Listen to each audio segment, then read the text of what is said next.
This story is very meaningful. Everyone should hear it. Listen to Brian tell the story. My name is Sarah Miller, 28 years old, and I'm supposed to be the bride glowing with joy right now, planning the happiest day of my life with Jake, my fiancé of 6 years.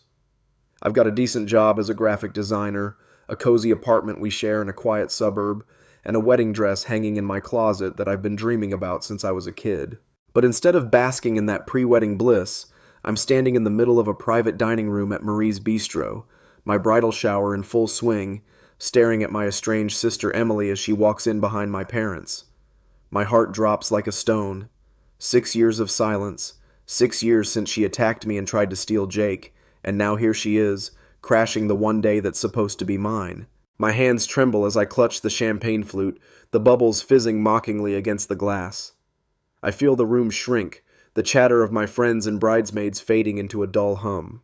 All I can see is her, Emily, 26 now, her sharp cheekbones and dark hair unchanged, her green eyes flickering with something I can't read. Is it guilt? Defiance?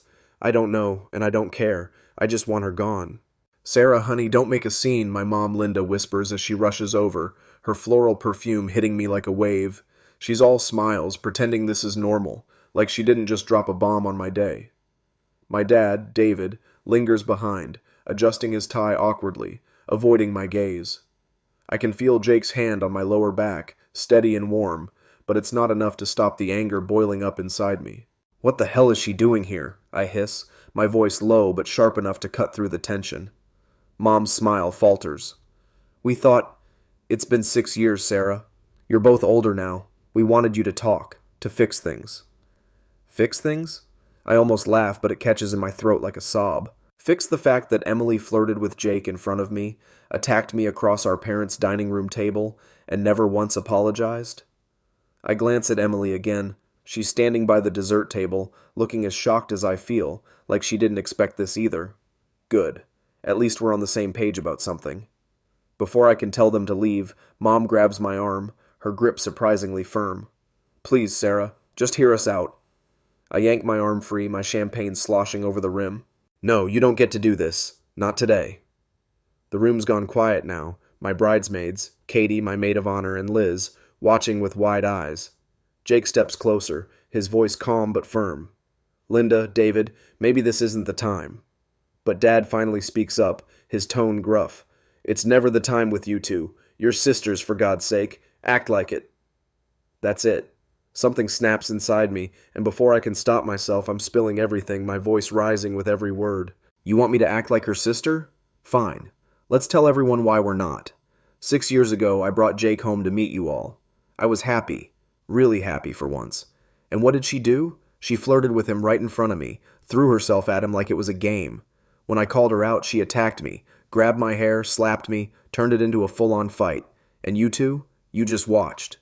The air feels thick, heavy with the weight of my words. Katie gasps softly, and Liz mutters, "Jesus," under her breath. Emily's face flushes red, her fists clenching at her sides, but she doesn't say anything. Mom looks horrified, like she's seeing it all for the first time, even though she was there. Dad's jaw tightens, but he doesn't move. I keep going, the memory flooding back like a tidal wave. She said Jake deserved better than me, called me names, and when I fired back, called her a loser, she lost it. We fought until Jake dragged me out of there, and not once, not in 6 years, has she said she's sorry. So no, I'm not fixing anything. I turn to the room, my chest heaving. Does anyone here think I should just let that go? Because I'm marrying the same guy she tried to take. Tell me that's easy to forget. Silence. Then Emily moves, fast, heading for the door without a word. Mom calls after her, "Emily, wait!" and follows her out, leaving me with Dad. He steps closer, his voice low. "You're making this bigger than it needs to be, Sarah. It was 6 years ago. She's your sister." I laugh, bitter and cold. She stopped being my sister that day, and you stopped being my dad when you let it happen. His eyes narrow, but he doesn't argue. After a moment, he turns and walks out too. I'm left standing there, shaking, Jake's arm around me now, pulling me into him. "You okay?" he whispers. I nod, even though I'm not. The party picks up again, everyone pretending nothing happened, but I can feel the cracks widening, between me and my family, between the past and now. That night, back at our apartment, I can't sleep. Jake's passed out beside me, his soft snores filling the room, but my mind's racing. I keep seeing Emily's face at the shower, shocked, maybe hurt, but still unreadable. I hate that I'm even thinking about her, that she's still taking up space in my head after all this time. Growing up, we were never close, not really. Mom and Dad didn't help. They pitted us against each other from the start. "Sarah got an A, why can't you?" Dad would say to Emily. "Emily's so pretty in that dress, Sarah, why don't you try harder?" Mom would chime in. It was always a competition, and I guess we both leaned into it. I was the overachiever, the good one, straight A's, college scholarship, stable life. Emily was the wild card, beautiful, reckless, always chasing something she couldn't have. By high school, we barely spoke, and I liked it that way. College gave me an escape, and then Jake came along, and for a while, I thought I'd left it all behind. Until that dinner 6 years ago. I'd been dating Jake for 3 months, and things were perfect. He was my best friend first. 3 years of late-night talks and stupid inside jokes before he finally asked me out. I said yes without hesitation, and when I graduated, we moved in together. Bringing him home felt like showing off a prize, proof I'd made it. But Emily was there that weekend, sulking because her life wasn't going as planned. She'd bombed her college applications, settled for her backup school, and apparently couldn't stand seeing me happy. I remember her pouting in the background as I introduced Jake to Mom and Dad, her eyes narrowing when he laughed at one of my jokes. Then she turned it on. That charm she'd always had, the one that got her out of trouble as a kid. "So, Jake, what do you do?" she'd asked, leaning in too close, her voice all syrupy sweet. I tried to brush it off, told myself I was overreacting, but it got worse. At dinner, she wouldn't stop. She asked him about his job, his hobbies, laughing too loud at everything he said. Jake shifted in his seat, uncomfortable, glancing at me like he didn't know what to do. I held it together until she crossed the line, brushing her hand against his arm, smirking at me like it was a dare. "Emily, stop it," I'd snapped, my voice shaking. "He's my boyfriend, not some guy for you to throw yourself at." She rolled her eyes. "Relax, Sarah. Maybe he deserves someone who doesn't freak out over nothing." That's when I lost it. "He's my guest, not your toy. Show some respect." She smirked again, leaning back in her chair. "Respect? Like you've ever respected me? He deserves better than a control freak like you." The words hit me like a slap, but before I could fire back, the front door swung open, and in walked my cousin Taylor. Uninvited, loud, and already halfway through a beer he'd brought with him. Taylor was 30, a scruffy mechanic with a chipped tooth and a habit of showing up where he wasn't wanted. "Hey, family dinner," he bellowed, oblivious to the tension thick enough to choke on. Mom's face lit up. She'd always had a soft spot for Taylor, her sister Helen's kid. But Dad groaned, rubbing his temples. "Taylor, what are you doing here?" he muttered. Taylor grinned, plopping down next to Emily.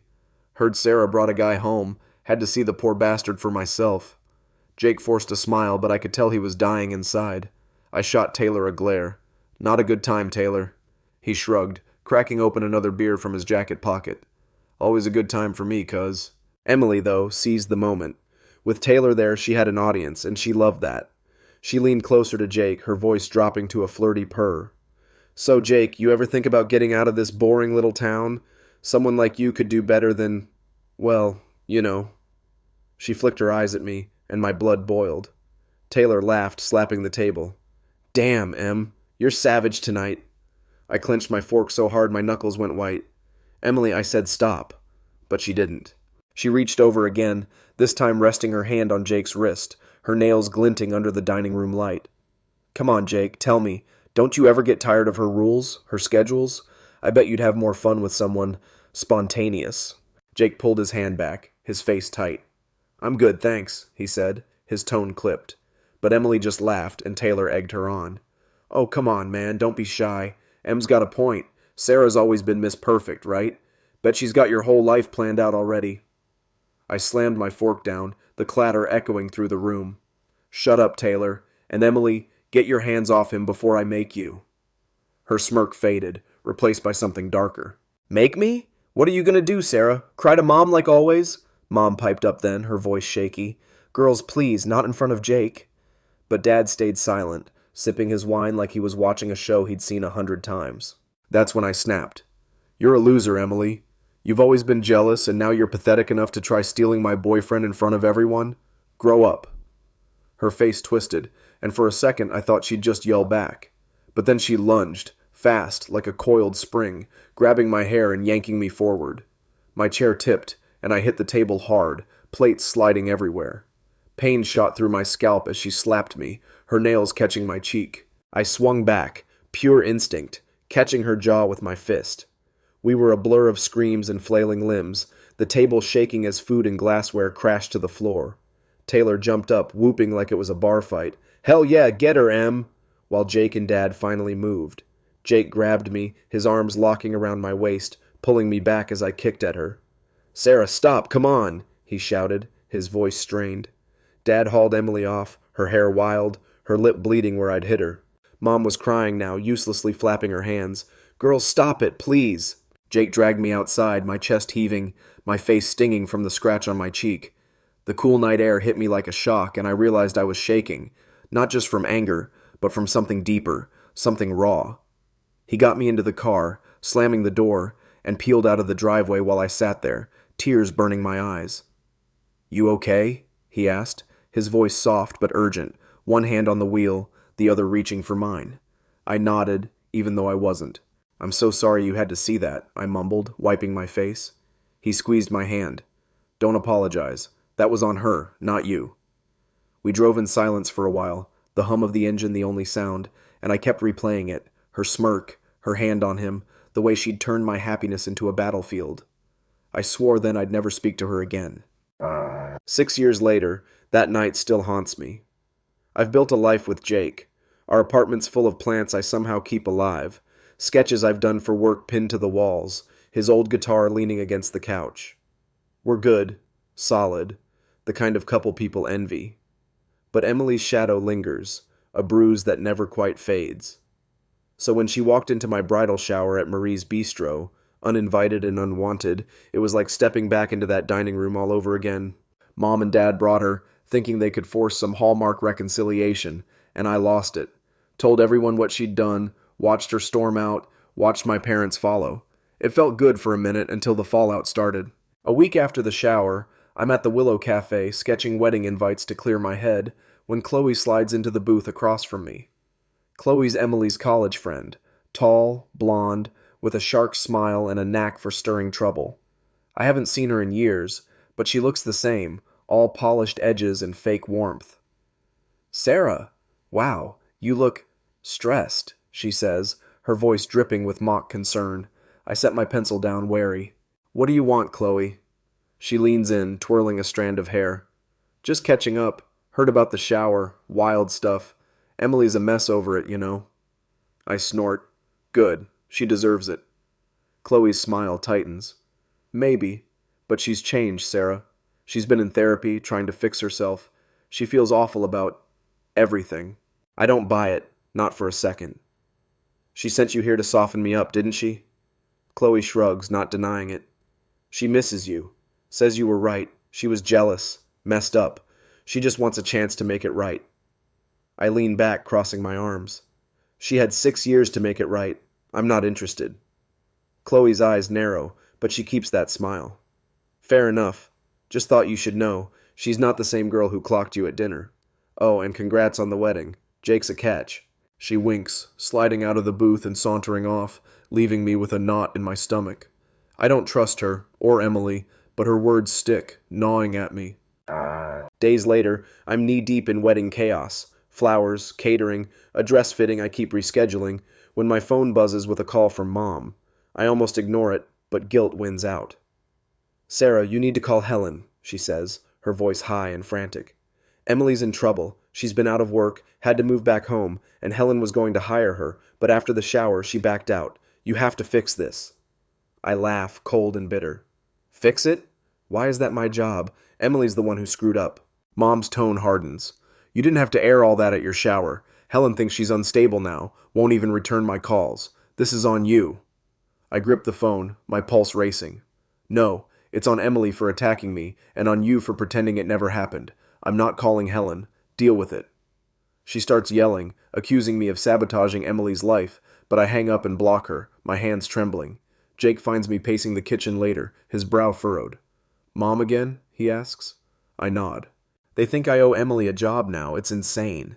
He pulls me into a hug, his warmth steadying me. You don't owe them a damn thing. The next twist comes when they show up at our door. Mom, Dad, and Emily, all three of them, standing there like a storm I can't outrun. I'm about to slam it shut, but Jake stops me. Let's hear them out, then they're gone, he says, his voice calm but firm. I relent, and they shuffle in, the air thick with unspoken words. Mom starts her spiel about Helen and the job, but Emily cuts her off, stepping forward. That's not why I'm here, she says, her voice low, almost fragile. I came to apologize.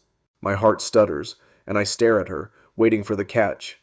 For what? I ask, my tone icy. She meets my eyes, and for the first time I see something real. Pain, maybe regret. For everything. 6 years ago I was a wreck. I hated you for having it all. Jake, your job, your life. I flirted with him to hurt you, hit you because I couldn't stand losing again. I've been running from it ever since, but the shower, hearing you say it out loud, I couldn't hide anymore. I don't know what to say. Anger's still there, but it's tangled with something else, something softer. Why now? I press. Because of the job? She shakes her head. No, I don't want it. I wasted years fighting you, Sarah. We could have been sisters, real sisters, and I ruined it. I'm sorry. For you, for Jake, for all of it. She turns to him, her voice breaking. I treated you like a prize to win. I'm so sorry. Jake nods, quiet, and I feel tears prick my eyes unbidden. She keeps going, her words raw. You don't have to forgive me. I just needed to say it. Then she's gone, out the door before I can respond, leaving Mom and Dad gaping. They leave too, mumbling apologies, and Jake and I sit there, stunned, the silence loud between us. I sink onto the couch, my knees weak, my mind spinning. Jake sits beside me, his hand resting on my back, warm and steady, but even that doesn't ground me right now. You okay? He asks, his voice gentle. I shake my head, then nod, then shake it again. I don't know. I didn't expect that. He pulls me closer, and I lean into him, my cheek against his chest, listening to the steady thump of his heartbeat. She sounded like she meant it, he says, cautious, like he's testing the waters. Yeah, I whisper, my throat tight. She did. But meaning it doesn't erase 6 years of silence, doesn't stitch up the scar she left. I close my eyes, and all I can see is her face, those green eyes glistening with tears, the way her hands shook as she spoke. It's the first time I've seen her vulnerable, not smirking or fighting back, and it's messing with me. The next morning, I'm still rattled. I'm at the kitchen table, coffee going cold in my mug, when my phone buzzes. It's a text from Chloe, Emily's shark-smiled friend. Hey, heard him crashed your place last night. She's a wreck today, just so you know. Keep saying she blew it. I stare at the screen, my thumb hovering over the reply button. Part of me wants to ignore it, to let Chloe and Emily drown in whatever mess they've made. But another part, small, nagging, wonders if she's telling the truth. Why should I care? I type back, hitting send before I can overthink it. Chloe's response is quick. You shouldn't, but she does. She's been crying all morning, says she doesn't deserve you as a sister. I toss the phone down, my stomach twisting. Crying? Emily? The girl who'd smirked through every fight, who'd never shed a tear even when we were kids? I don't know what to do with that. Jake's at work, so I'm alone with my thoughts, pacing the apartment. I keep replaying her words. We could have been sisters. And it stings because she's right. I tried back when we were little. I'd share my toys, ask her to play, even cover for her when she broke Mom's vase once. But she'd always push me away, turn it into a game of who's better, who's winning. Mom and Dad fed it, praising me for grades, her for looks, never seeing how it tore us apart. I stop by the window, staring out at the gray March sky, and realize I'm crying too. Not loud, not dramatic, just quiet tears sliding down my face. I wipe them away, angry at myself for feeling anything at all. That afternoon, Taylor shows up, unannounced, of course, banging on the door like he owns the place. I let him in, too tired to argue. He's got that same chipped tooth grin, a 6-pack of beer under his arm. Heard about the big showdown, he says, cracking one open and flopping onto my couch. Em's a mess, huh? Kinda funny after all her tough girl crap. I glare at him. It's not funny, Taylor. What do you want? He shrugs, taking a swig. Just checking in.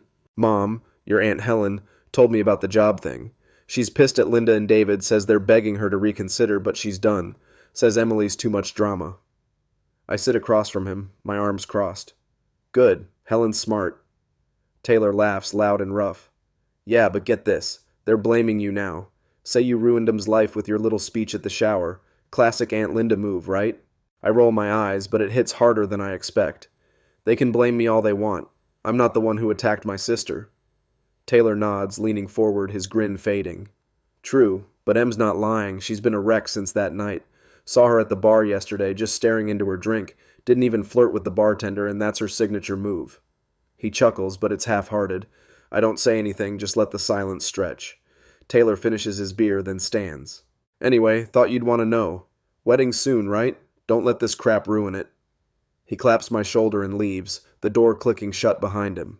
His words stick with me, though. Emily, a wreck. I don't want to care, but I do, and it's infuriating. That night, Jake and I talk it over, sprawled on the couch with takeout containers scattered around. What do you think? I ask, picking at my lo mein. He sets his chopsticks down, thoughtful. Sounds like she's hurting. Doesn't mean you have to fix it, but maybe she's finally seeing what she lost. I nod, slow. I keep thinking about what she said, about us being sisters. I wanted that, Jake. I really did. He takes my hand, his thumb brushing my knuckles. You still could. Not now, maybe, but someday, if you want. I don't answer, just lean into him, letting the idea settle. A few days later, I'm at the dress shop for my final fitting, the white lace hugging me like a promise. Katie's there, fussing over the hem, when my phone buzzes again. It's Mom. I unblocked her yesterday, half regretting it already. Sarah, please, she says when I pick up, her voice thick with tears. Emily's falling apart. She won't eat, won't talk. Helen won't budge, and it's killing her. You have to help. I grip the phone, my reflection staring back at me in the mirror. A bride, but not a happy one right now. Mom, I didn't take that job from her. Helen made her choice, and Emily made hers 6 years ago. She sobs, loud and messy. But you told everyone. She's humiliated. We're all paying for it now. Just talk to Helen, please. I cut her off, my voice cold. No, you don't get to guilt me into this. Figure it out yourselves. I hang up, my hands shaking, and Katie looks up, worried. Family again? She asks. I nod, forcing a smile. Yeah, let's just finish this. The wedding's 3 days away, and I'm a mess of nerves. Not about Jake, never about him, but about all of this. Then Chloe texts again, a photo this time. Emily sitting on a park bench, head in her hands, looking small and broken. She's not okay, the message reads. Thought you should see. I stare at it, my chest tight, and something shifts. I don't forgive her, not yet, maybe not ever, but I don't want her destroyed either. I text Emily, short and simple. Come to the wedding if you want. No pressure. She doesn't reply, and I don't expect her to. The day arrives, March 20th, 2025, crisp and sunny at the garden venue. I walk down the aisle, Jake waiting for me, his smile lighting up everything. The vows are a blur, my voice trembling with love, and when he kisses me, the world feels right again. But my eyes scan the crowd. Mom and Dad aren't there. They emailed last night, a curt note about needing space and rethinking family. It hurts, but I'm not surprised. Then I see her, Emily in the back, a gray dress blending into the shadows. She's alone, no Chloe, no Taylor, just her, watching. After the ceremony, I walk over, my heart pounding. You came, I say, soft. She nods, her eyes red-rimmed. Couldn't miss it. You look beautiful. It's not much, but it's something, a thread, thin and fragile between us. We don't hug, don't cry, just stand there, the noise of the reception fading behind us. I'm glad you're here, I say finally, meaning it. She smiles, small and sad. Me too. Then she slips away, disappearing into the crowd, and I let her go. Jake finds me, his arm sliding around my waist. You good? He asks. I nod, leaning into him. Yeah, I am. We dance, we laugh, and as the night winds down, I feel it. Peace not perfect, but mine. But Emily's out there, maybe healing, maybe not, but I've got my life, my love, and that's enough. Mom and Dad, though, they're the ones who lose. Taylor told me later they're fighting nonstop, blaming each other for losing both daughters. Helen's cut them off too, tired of their begging, and last I heard, they're selling the house, moving somewhere new, alone with their regrets. It's their mess now, not mine. I learned something through all this. Family isn't blood, it's choice, and I'm choosing forward, not back. So, what do you think? Should Sarah have forgiven Emily right then, or was this enough? Drop your thoughts below. I'd love to hear how you'd end it. Life's messy, right? Tell me your stories too. Let's figure this out together.